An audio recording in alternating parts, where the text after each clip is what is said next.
In this video, we are going to look at the term voltage. So, by the end of this video, you're going to be able to A, describe the role of potential energy in a circuit, and B, explain what voltage is and how it is measured in a circuit.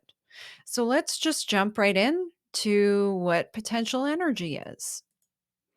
So, starting with potential energy is defined as the energy that is stored in an object.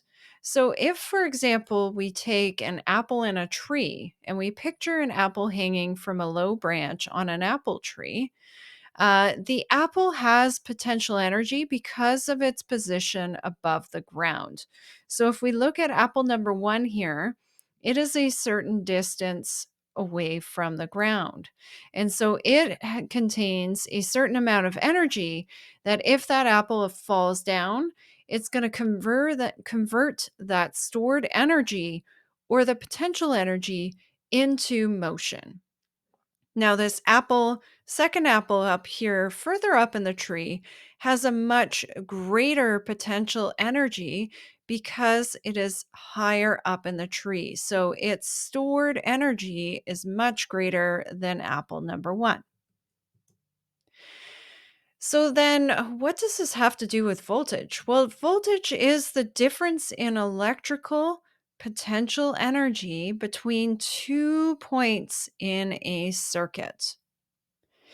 So this difference is what causes current to actually flow in a closed circuit. And when you think of voltage, what I like to think about is this picture here, because this picture here shows voltage pushing the current, which is this little guy here in blue, through the circuit. So you can think of voltage as how much force is being applied to push the electrons through the circuit. Now, in order to be able to push electrons through a circuit, we need an energy source. So, we need a place where this voltage comes from, and that is our battery. And so, the battery is going to produce a large amount of potential energy or force that's going to generate the electricity that leaves the negative electrode and moves through the circuit. And by the time the electricity has come back all the way around and reached the positive electrode, there's going to be significantly less potential energy. And so, if we were to measure at those 2 points, the amount of the total potential energy is called the potential difference, or that is our voltage. So, how is voltage actually measured? Well, I just told you it's the potential difference between two different points in a circuit. And generally, we measure a voltage in a unit called volts, or V for short, capital V for short. And we generally measure voltage with an apparatus called a voltmeter. Now, it does need to be connected to the circuit in parallel.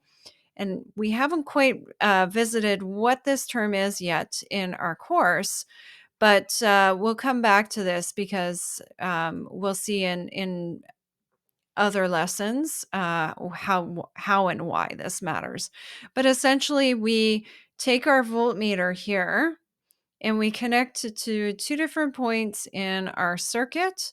Okay, so our circuit is going around here, and then we can measure the potential difference between these 2 points, and that's what gives us the voltage.